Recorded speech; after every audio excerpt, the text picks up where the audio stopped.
These are 3 episodes that showcase Bender's best ever moments in Futurama. Starting with number 3, the greatest character arc for Bender in Absolutely Fabulous. Thanks to Mom's newest invention called the 1X robot, Bender is the target of humiliation as they are put head to head in a comparison game, showing how useless Bender's technology is. You sure made me look like a pile of crap. Indeed, that's why I bought one to help around the office. Rejoining his crew, Professor Farnsworth brings back the new robot to help around the office. Jealousy kicks in for Bender as he tries to compete against 1X, right until Farnsworth and Hermes ask him to install a satellite dish, with the help of 1X of course. He just can't catch a break, can he? Struggling with the job, Bender gets annoyed at 1X and tries to hit him out of the way, losing his balance and falling off the building. 1X quickly fixes the satellite just in time to save Bender. The crew gives a round of applause for 1X, causing Bender to feel useless. So much so that he throws himself in the trash. I know he's just a robot, but I kind of feel bad for him. Layla tries to tell him how 1X is just a tool to make life easier, but in his most vulnerable moment, Bender says he's scared of him, making Leela laugh. Insecure at the thought of being a less than perfect robot, Bender leaves the crew to get the 1X upgrade. Standing in line, he witnesses one of the robots getting the procedure, altering his personality into liking 1X. Terrified of the upgrade, Bender breaks out of the machine and escapes through the window, landing in the sand. After Bender realizes he won't be able to face his friends out of shame, he decides it's a good idea to set sail into the unknown. Oh, jeez. Bender battles the intense nature of the sea until the next morning when he washes up on shore of a tropical island. Fighting to survive, Bender eventually runs out of alcohol, causing him to pass out on the ground. Luckily, he is saved by some older generation robots, all with their own unique personality. My favorite of the group being the water wheel robot, who constantly needs water to stay alive. I want to live! If you'd like, you're welcome to join our society. Back to the story, Bender quickly realizes how unimportant technology is as he discovers what makes him truly happy. The next morning, the robots gift Bender a washing machine since they believe he still misses technology, but after reflecting on his change in lifestyle, he destroys it. Bender takes it one step further by downgrading his appearance to become more natural. He really seems to be turning his life around. Maybe a little too much as he wants the whole world to know as well. We're going back to civilization to wage war on technology. What? Later that night, they somehow manage to build a submarine to travel back home. Upon arriving, the group of robots wreak havoc at every possible location that uses technology, including a nightlight for children. Back on the submarine, they launch a rock that breaks the power line. As the crew sits in the dark questioning what just happened, Bender says he will save them from all their complicated lives, and that he will destroy the 1X robot. Target Robot 1X and fire! After missing the robot multiple times, the crew gets crushed by their own ship. The fuel leaks out, causing a massive fire. Bender tries to come to the rescue, but his legs and arms break on his way to the fire extinguisher, causing him to crawl towards his friends. Catching on fire, Bender is hopeless, regretting his decision about the upgrade. Just in time, the 1X robot shows up next to Bender. Realizing 1X is the only one available, he instructs him to save his friends.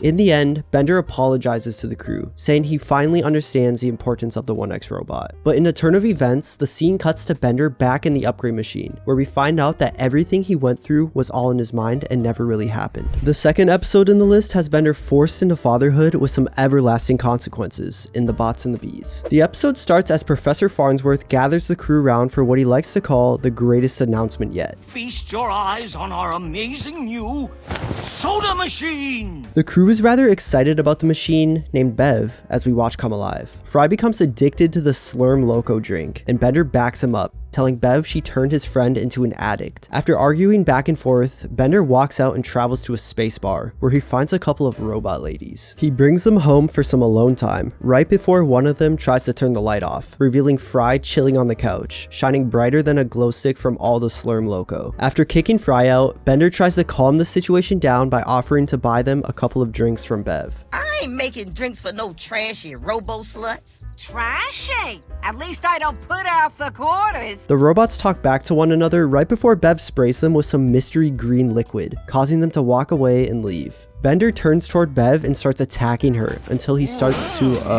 enjoy it. Bender, why are you so freaky? The next morning, the crew is gathered together as Fry reaches for another drink. Out of nowhere, Bev gives birth to a baby named Ben. Layla grabs the drink from Fry just before he swallows the baby, realizing it looks exactly like Bender. Wipe my tiny metal Ah, crap. This is honestly the cutest robot I've ever seen. Pacing back and forth, Bender cannot believe he is the father, explaining how he doesn't know how robot babies are made in the first place. Unfortunately for Bender, he was never educated on the matter, causing the crew to take him to an orphanage where they watch a sex ed video. Worried about his future, Layla comforts him, saying how the soda machine will get custody of the kid since he's a bad person. I know so. You're absolutely horrible in every way.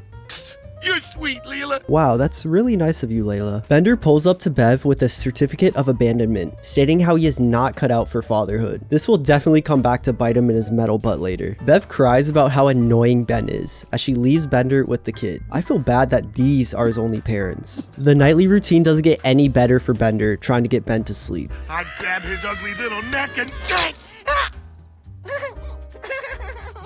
Hey. Just like that, Bender solves the problem, bending everything in sight, including his best friend. Sorry, Fry, the baby is way more important. The two of them bond together as Ben grows up, teaching him the basics. You know, just robbing the liquor store for alcohol and then stealing a lump of money from the bank. Nothing that serious. They head back where Bender tries to teach him how to bend things, but unfortunately he doesn't have the strength to do so. Professor Farnsworth examines the back of Ben's head, explaining how the only way for him to bend is to get rid of his memory card to make room for a bending one. Time goes by as Ben makes a speech about how amazing his dad is, saying how if his dreams do come true, he'll be able to bend just like him. Out of nowhere, Bev storms into the building demanding her son back. While arguing, Bev squeezes out the certificate of abandonment that Bender gave her in the past, dragging Ben away with her. While trying to help Bender with Ben's belongings, Fry gets kicked out for accidentally exploding them into dust from the bright surge of energy he emits. Ben is at his mom's place as he cries to sleep until Bender shows up at his window. Quit whimpering or you don't get kidnapped. Dad! They reunite and run away into the forest together, setting up a fire to survive the night. But unfortunately, their plan is exposed when they encounter the police. Trying to bend the helicopter, Bender's hands get tied up. Turning around, they run towards a dam, and the only way to escape is through a small hole covered by bars. With his arms all tangled up,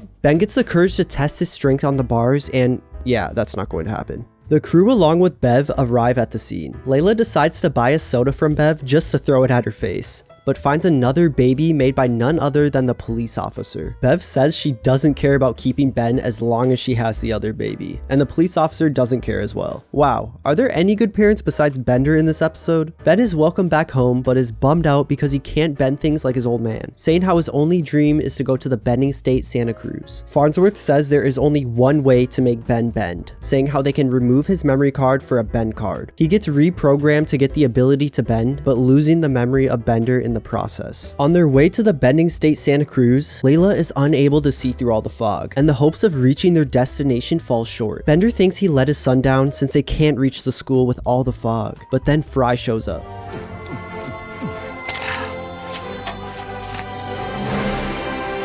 Lighting up space with his naked body, the episode ends with Fry's small sacrifice to save the day. The final episode starts with a battle between Planet Express and space pirates. Bender's room gets fired upon, causing him to wake up and move to sleep inside a torpedo cannon. Come back when I've had some sleep, baby. He really doesn't care about what's going on. Unfortunately for Bender, Fry shoots him out of the cannon, heading straight towards the pirate ship, crashing through it and without any signs of stopping. Leela tries to catch up with him, but since Bender is going too fast, he inevitably goes out of sight. Fry is told that Bender will drift in space forever.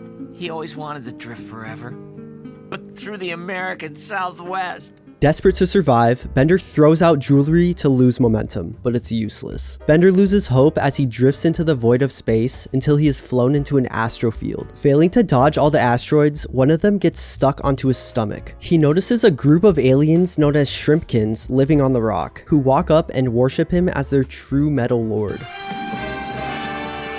Worshippers? This ought to liven up my endless tragic voyage. Bender picks up one of them named Maokai and demands his wallet, until he says they're poor, but rich in the love of his family. I'm practicing to hug Daddy when he gets back from God.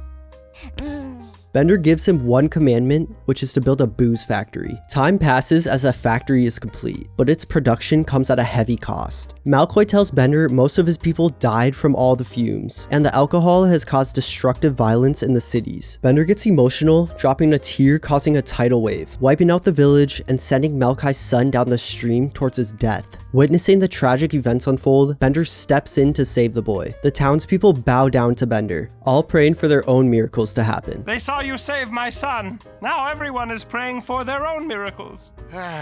Very well. Unfortunately, the group that prayed for wealth dies from the weight of a coin, and the group that prayed for sunlight gets burned to oblivion. At least he's trying his best, right? Back at home, Fry decides he won't give up on his friend, leading him to a fortune teller who points him in the direction of the monks, hidden far away on a mountaintop, who can search for Bender using their telescope, who's enjoying himself floating in space until Malkai says his people don't believe in him anymore because of how destructive he can be, saying how he sees war in the near future. Malkai wants him to step up to defend the village, but Bender says he'll only make things worse, commanding him to fight his own battle. And just like that, the war breaks out between the conflicting civilizations, dropping bombs. Malkai thinks the best idea is to fight fire with fire, starting nuclear warfare on Bender's body and causing mass destruction of both cities. As Bender mourns the death of the Shrimpkins, he encounters a cosmic entity. During their interaction, the god tells Bender how similar their experiences were with those who prayed for them, realizing that it's best not to interfere with the worshippers' lives.